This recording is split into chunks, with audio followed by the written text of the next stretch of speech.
Welcome to the Zero Gravity Learning Podcast, where it's all about working smarter and making more money with your passion for wedding photography. And now your host, Cengiz Özelsen.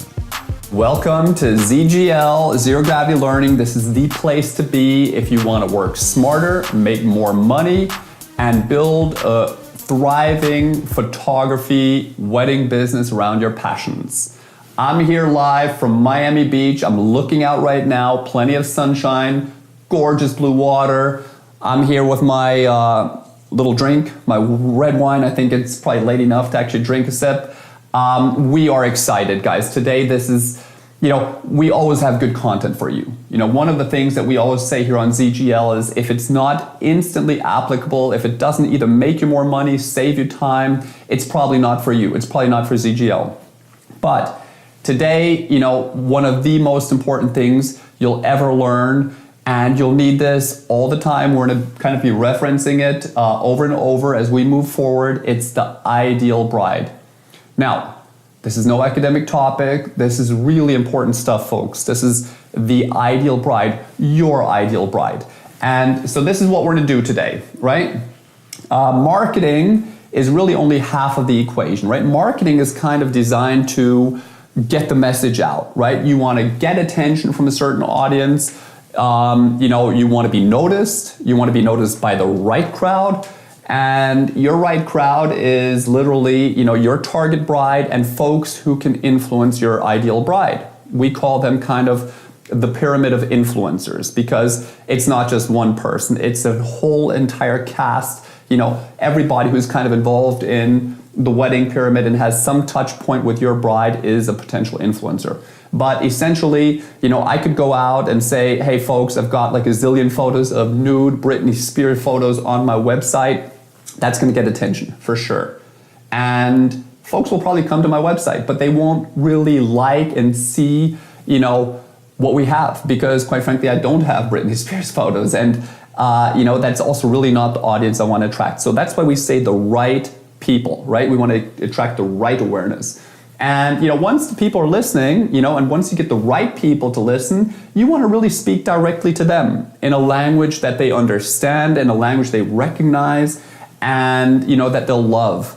But before you can speak to them, you really have to kind of understand who she is. Who is your ideal bride? And when I say she, for this podcast, future podcasts, it's really more a comprehensive term. It has nothing to do with sexual preference, with gender, with skin color. This is just, your kind of your mythical ideal client, your ideal bride, and we'll refer to her as a she from now on. You have to address her pressing needs, her most urgent problems, and then she'll truly listen.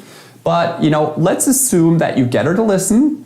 We don't operate in a vacuum here at ZGL or as a photography business. I happen to own a Dejan Studio Photography, a quite successful upscale luxury, wedding photography business. And, one thing is to capture the attention of our ideal bride, but we have to be realistic enough to know that, a resourceful bride will not just speak to one photographer. She will typically, interview at least 3 to 5 qualified folks.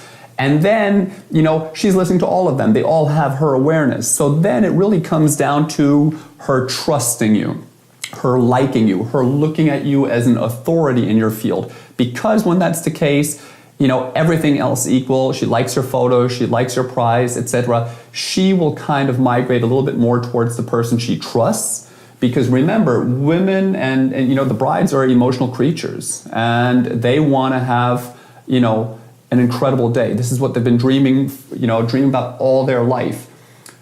As an example, I have a 4-year-old baby. Her name is London. And very occasionally, if I'm not on the road, I will read her a story or I will watch Barbie with her on TV. And what strikes me is that, these kids are they're conditioned from early on to fall in love with this vision that one day they will meet that prince, they will kiss the prince, they will look their best, have a celebration, and live happily ever after with that prince. And while not every bride that you and I work with will actually meet her prince, it is important to understand that it's a big moment. They've been visualizing it for like 2 decades, and when they finally have that opportunity, it's a big day, it's a big thing, and emotion does drive their decisions. So now that brings me to the point of today. Who is your ideal bride and why should you care? So the first thing, let's just start right away. Why should you care?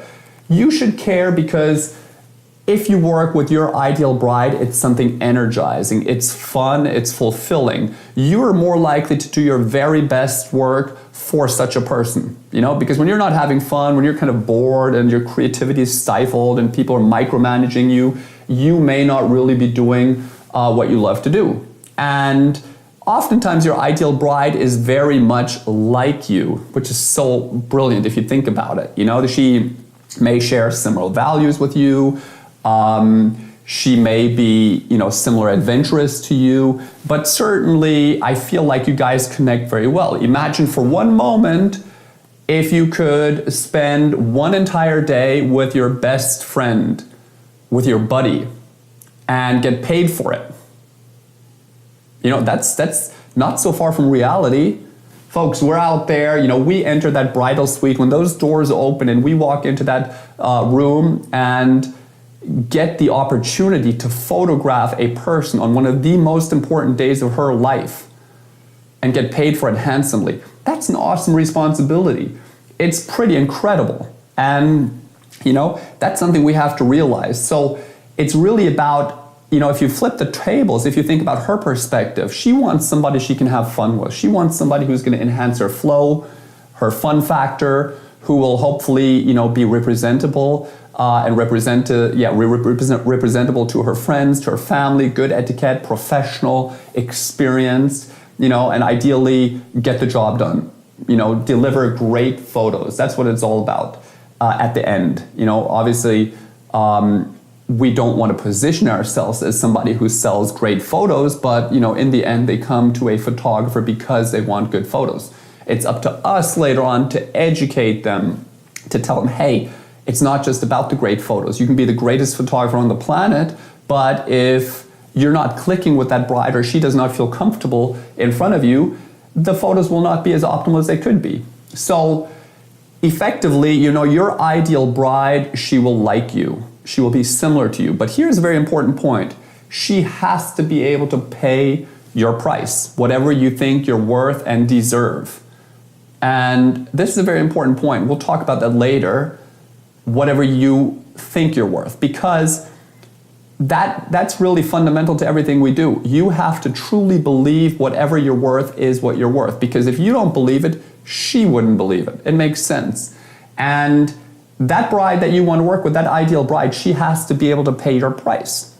You can have the most enchanting, pretty, happy, funny bride on the planet, and she loves your work. And you really hit it off well with her. But if she can't pay your price, she may not be your ideal bride. It's plain and simple. Because, we run a business and we want to make money. Yeah, if she doesn't pay your bill, this is not a hobby. This is a business. You have to make the money. So she needs to be capable of paying your bill, whatever you feel like you're worth. Otherwise, she's not your ideal bride. Now, she also should have a pretty good understanding of what to expect. She knows your work, she understands your work, she knows your style, she appreciates it, and if you deliver what she thinks you'll deliver, her expectations and yours are perfectly aligned. And she will be happy, she will be thankful, she will tell her friends about you, she will make sure you look like a rock star because she loves you, and you are one of the most important decisions she will make, in planning her wedding day. And clearly, if, when we'll talk about that later, how to, build your business, but certainly the referrals from a bride is a very, very important issue. And we'll talk about that, because if a bride recommends her friend, and I'm jumping ahead a little bit, she's transferring trust to her friend because her friend values the judgment. So all to say, it's very important for you to have a clear understanding of who your ideal bride is. Now, if there is an ideal bride, wouldn't it stand to reason that there also should be a non-ideal bride, a not perfect bride? And the answer is yes. It's pretty interesting because, in reality, there is no ideal bride and they're very close to non-ideal brides, but the truth is that most of the inquiries you will receive, at least at the beginning, are going to be somewhere in the middle. They won't be ideal and they won't be non-ideal. Your hope then is to, once you come across a bride who's not ideal, you have two options, actually three options, right? You can either say, hey, sorry, you're not for me. And at that point, you can either recommend her to a different photographer. Oftentimes she'll appreciate that. It's very honest, frank advice, and it's in the best of your both interests. Or if you're running your own studio, you could recommend a photographer who works for you, who may be a better fit. Maybe the only thing that's missing is price. And we talked about it. She has to be able to pay your bill, otherwise it's not a good fit. Or you could say, well, you know what, she's close, she's asking some of the wrong questions and you're not quite sure, is she going to be difficult later on? But you have an opportunity to educate her, to kind of migrate her a little bit closer to that ideal bride. And that's what it's all about. And we're going to talk about this whole education sales process in a second, but essentially, it is so important to be able to educate that bride, and hopefully you can migrate her just a touch closer to your ideal bride. That's really what it's all about. And so you'll say, how do I know if she's not ideal for me? You probably know already. Think about some of the weddings that you've done over the past few months and kind of get a sense of, was I eager to get back to that, back home, right away check out my photos, can't wait to edit that wedding, show it to her, maybe send her a teaser? Or were you more like, oh my God, that was tough. It's almost weighing heavily on you and you're kind of putting off editing and you always find some other reason not to get down to it and deliver the photos, So that's a pretty good indicator. And also, if somebody energized you during the wedding and you just said, oh my God, we were on fire, we got great results, and the bride was so appreciative and she gave me a sweaty hug at the end of the night on the dance floor, then typically that's a good sign and she was probably a little bit closer to your ideal bride. So I guess, we can dive in a little bit deeper right now in terms of having what we call a date with your ideal bride. So you want to get to know her a little bit better. And the truth is that your ideal bride right now, before you ever sit down with her and meet her, is more like this theoretical bride. It's the bride you try to attract, but you don't really know her. You've never met her. You're hoping that she's going to come to you because you guys are a good fit. And she seems to meet all of the criteria that you've outlined as your ideal bride. But once she sends your inquiry and you have an opportunity to chat with her on the phone, bring her into the studio, meet her for a cafe, and actually get to know her, then you'll really know, how close is she to your ideal bride. The more you can narrow it down, the better, especially once you know more. So say she gives you an inquiry and she says, okay, here's my wedding date, here's my venue, and we're having an Orthodox Jewish wedding, or we're having a Sikh Indian wedding. Then that's very important information for you. So say she has a Sikh Indian wedding, then you may not really, and again, it's up to your positioning, but you may not be well advised to show her a Orthodox Jewish wedding because it's really not what she's looking for. You may want to do that as well if it's an incredible photography, gallery, but in essence, you have to speak to her. You have to understand her. Or say she's getting married at the Plaza Hotel in New York City, and you just happen to have shot a wedding there a few weeks ago or a few months ago, then that would be a great point to show her, hey, I'm listening to you, I understand you, I may be a good fit. And they fall in love with that venue. There's a reason she selected the Plaza Hotel in New York City. So if you can say, hey, I've actually shot there, other brides have trusted me, to shoot there, and here's a wedding, and here's how brides look through my lens at the Plaza Hotel, then that's something very good. Now, here's a very important topic. When we speak about the ideal bride, we differentiate between results and benefits. Let me say that again. We differentiate between results and benefits. For results, think kind of like her needs and desires. For benefits, it's kind of the outcome if you deliver the results. So, for instance, here's some realistic results that a bride could expect. She is looking for a fun flow for, say, her engagement session, right? She wants to have a lot of fun, a lot of flow, and great net photography coverage. She hires you for 3 hours. She does not want to be waiting around for you to kind of figure things out, or you're stuck in traffic going from one location to the next. that is a result to give her more net photography coverage.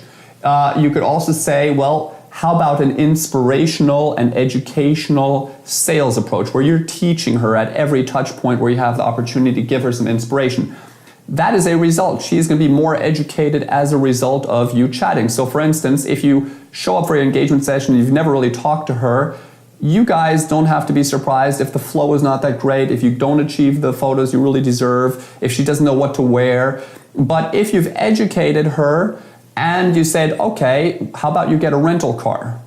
And she hires an SUV with driver, then that is a result. But guess what the benefit is? The benefit is that she will be able to feel very relaxed in that car with the driver. She doesn't have to drive herself. She might experience air condition.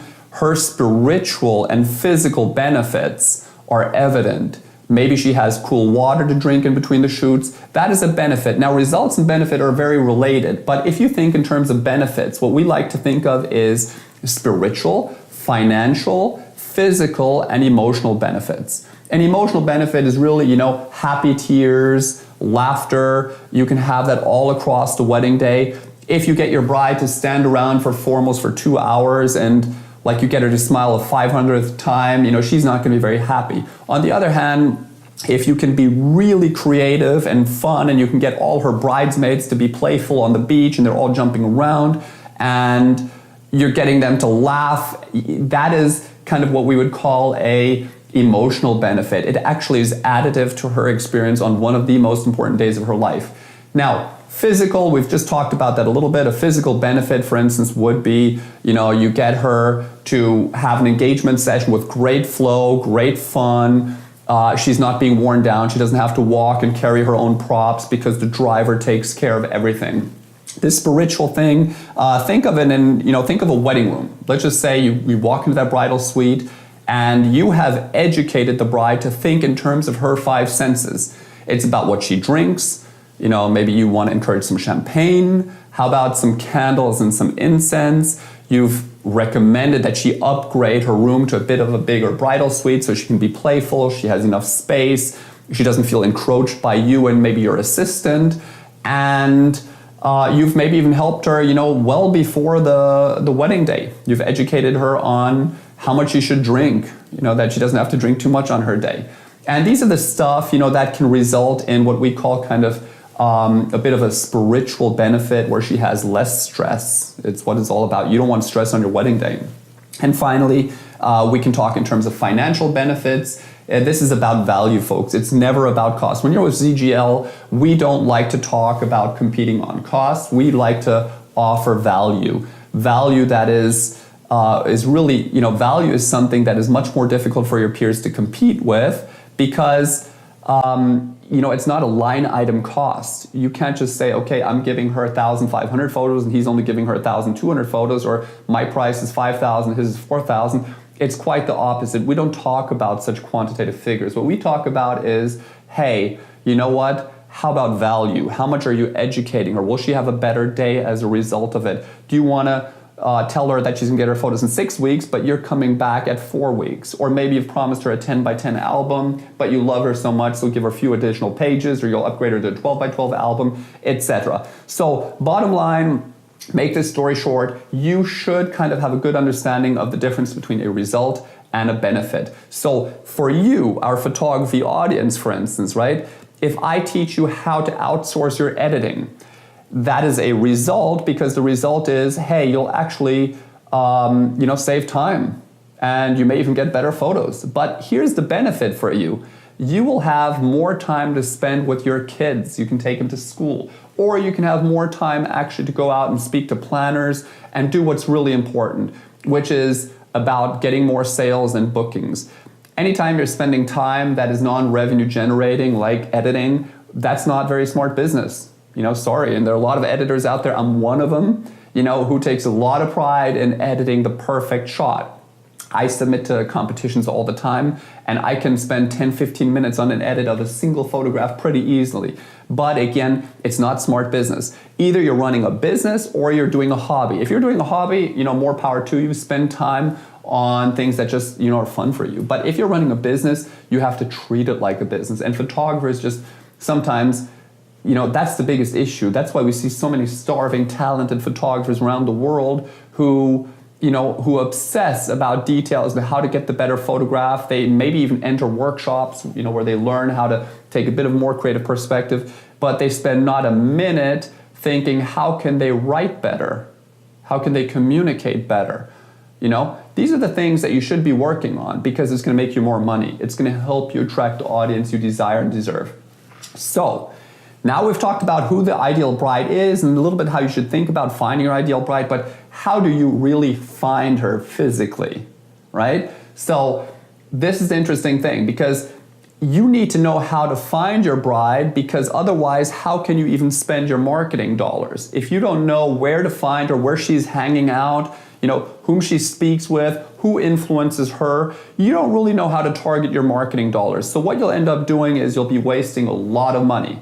Maybe you'll be spending money on magazine advertisements in a magazine that your ideal bride has never even touched, or you'll be investing in an expensive bridal show and your ideal bride happens to never go to those shows. So that's the point I'm trying to make. So what we have to think of here a little bit is what we call the pyramid of influence. And because she is influenced by so many different sources, she's influenced by paid resources and by free resources, which is again an important point for you. You can have paid marketing and free marketing. We at ZGL kind of discourage the whole paid as much as possible. There's sometimes no alternative, and sometimes it's even necessary for you to spend money. But then, there's so many incredible opportunities for free marketing, and this is what we'll talk about right now a little bit. So the pyramid of influence, think about it. You have a pyramid. It's like a triangle. And at each point in this triangle, you have folks whom the bride trusts and whose judgment she values, and each of them is somehow related and it's going to come in as part of creating her wedding day. And you have an incredible opportunity here, because each of these people, she's going to speak with. And if she hires them, that means she trusts me enough for one of the most important days of her life, and you should use that to your advantage. So, say your bride gets engaged, he gave her the ring, she's super excited, she can't wait to tell her friends and family, and her first step typically will be then say, okay, now that I have that, let me lock down my wedding date and let me find my wedding venue. That's a process that's usually, the same, because you can't really have a wedding date if your wedding venue is not available. So typically what a bride will do is she'll go to multiple venues, maybe even 2 handsful of venues. She's speaking to the catering director, to the sales staff. If she likes that venue, what she'll do is she'll book the venue and her date. At that point, she has the ability to start hiring her wedding team. And now comes the pyramid. So you have to see, where does she go first once she starts making her team, or what we call vendor decisions. I'm not a big fan of the word vendor. I see myself as an artist, and so should you maybe, but not an artist from a money-making perspective. There were more business people, but I don't like the term vendor, quite frankly. But so say she has her wedding venue. That's at the very top of the pyramid. Her next step may be to hire a full-service wedding planner. Or she's going to have a little bit more involved discussion with the catering manager of her wedding venue. For instance, we work with the Breakers in Palm Beach quite a bit. We happen to be on their blue book of recommended photographers, and we know fair well that this bride who goes there, she's very emotional, she's very passionate, she just found the perfect venue. Her ears and mind are very receptive to good recommendations. So we want to make sure that those folks at the Breakers, whom she's speaking with, highly recommend us. So they are an influencer, if you want. And so is the planner. So then once you got that, and maybe some brides don't hire a planner, like you guys may not be even working with brides who have a planner, or maybe they only have a day of consultant. But either way, you should keep that in mind. The next step they usually do is maybe they'll find their florist or floral event designer, or they'll hire a band, or maybe they will speak to photographers who are already booked, who may recommend you. Yeah, believe it or not, your peers, whom you might think are competitors, they can be influencers, and they might recommend you. So they are also on that pyramid. Then you might have the videography crew, the lighting, a DJ, hair, makeup, stationery. We can go on and on and on, but essentially you can't even forget about the driver of the limousine. Even he has an ability to recommend you.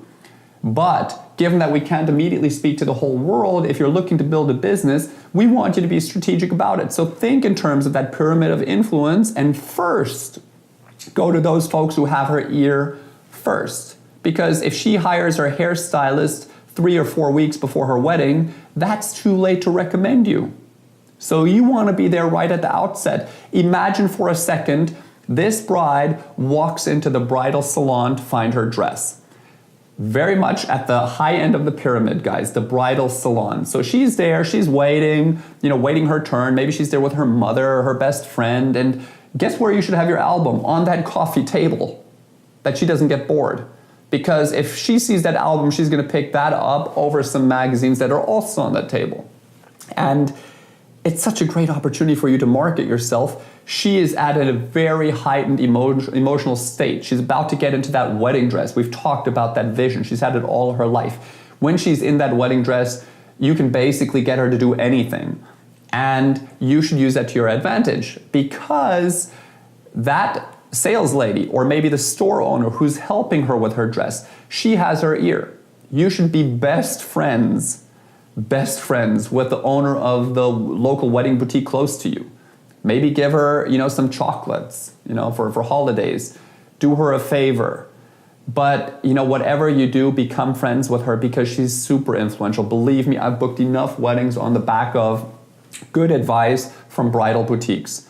And so should you. Now, let's move away from the pyramid of influence. There are other places where you can find your bride. We've talked about social media. I get several inquiries and bookings out of Facebook. You can go to Pinterest, you can go to Google+, you can go to Twitter, you can go to Instagram.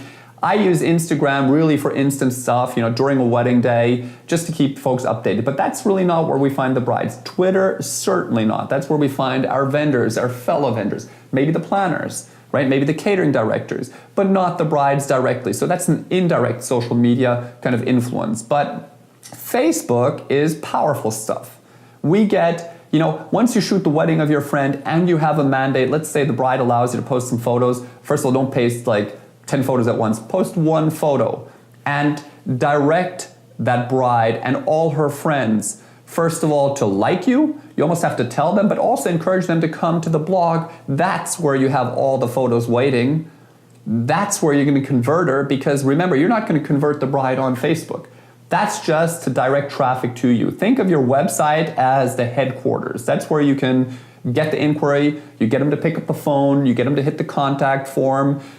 But on Facebook, that's more like a social outlet, right? It's directing the traffic to you. You can convert them once they're on your website. So don't underestimate social media. You might have your own, social media that works better for you. Pinterest is very powerful stuff because we're visual artists. We have an innate advantage built in that most other professionals and solo entrepreneurs simply do not have, because we're photographers and Pinterest is all about photos. So use it to your advantage, guys. Now, friends and bridesmaids, we've briefly mentioned that. You're in the room, you see your bride surrounded by people of her age at a similar stage in life where she is typically.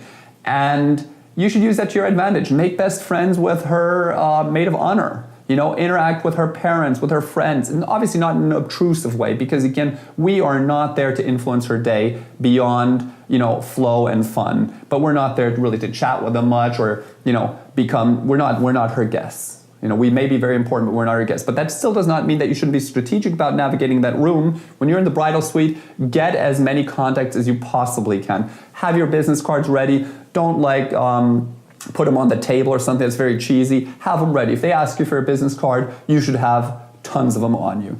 Now, don't forget the parents. Parents are very important. They may not be your ideal client. This is so important to understand, but they do have an influence. We've lost several weddings, actually quite a number of weddings, where I knew the bride was the perfect fit. She had the money, she loved my photos, she understood the photography experience and how important it is.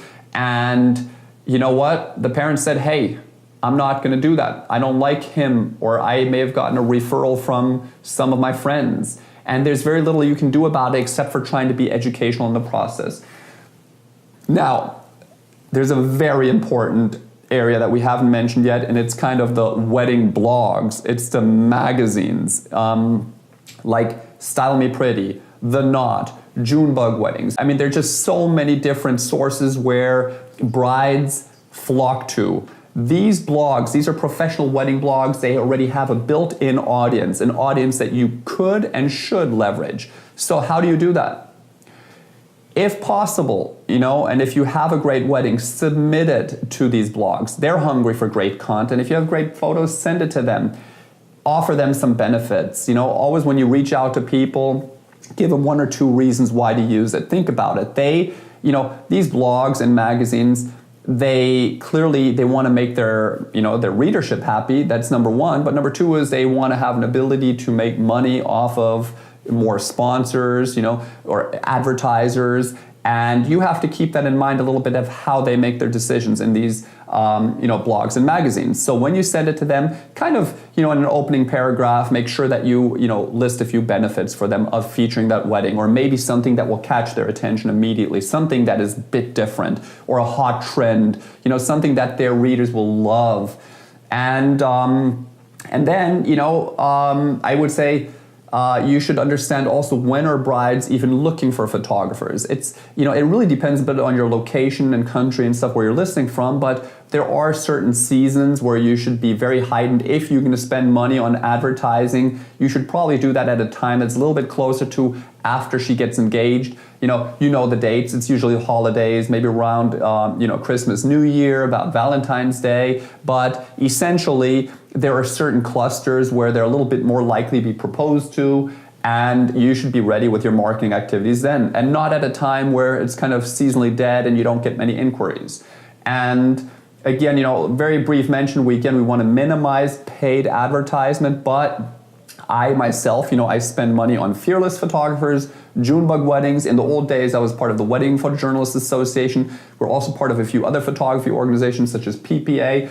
But essentially, choose them carefully. They cost you money. There should be a benefit to it. I could not be more thrilled, with the organizations we're part of. It easily pays back. There's a good, what we call return on investment, but you have to see yourself. Initially, you're probably a little bit strapped on the budget and you want to keep your expenditures down as much as possible. Now comes a very important point. So we've kind of alluded to it at the outset, when we say, hey, you're not the only person who's going to capture the attention of your ideal bride. Presumably, if she's a resourceful bride or has an experienced planner, that bride is going to be speaking to 3 to 5 other photographers at the same time. Each of them is pretty good. If they're in your price category, there's a reason they're going to be, pretty similarly good to you. And at that point, you want to capture their attention. We talked about it at the beginning. It's about trust. It's about respect. They have to like you. They have to see you as an authoritative figure in your industry. And how do you do that? Now, it's about education, because brides don't just give you trust at an equal pace. Some of them need a little bit longer. Some of them are, they trust you immediately. And there are many factors that could influence, the pace of their trust, but you have to just be aware of it that trust is important, and, the brides don't develop trust at an equal pace. So if that's the case, there are 2 ways of really booking a bride. One is through fear and pressure tactics, quite popular in our industry. The second is through education and incentives. We, as you can imagine, are all about education and incentives. Fear is like, oh my God, yeah, we just had another bride. She called for your date. You need to book us right now. And this is pressure. It might work. It might very well work, because people tend to respond better to fear than to benefits. But it can result in bad fit for you and for her. It can result in resentment, or what you call buyer's remorse. We don't want that to happen, because if it's a bad fit, you're going to have headaches down the line, and she's not going to recommend you, and you're missing an incredible opportunity. So instead, what we're trying is education at every single touch point you have with that bride, and it's about benefits, it's about incentives. Yes, we do actually have a few ways to get the bride to book a little bit faster, right? We have incentives, but essentially, hold for 1 second. So I think we're going to end right here, and we'll take it up very soon. But thank you so much for having us here, and we will continue with this podcast very soon. Thanks for listening to the Zero Gravity Learning Podcast at www.zerogravitylearning.com.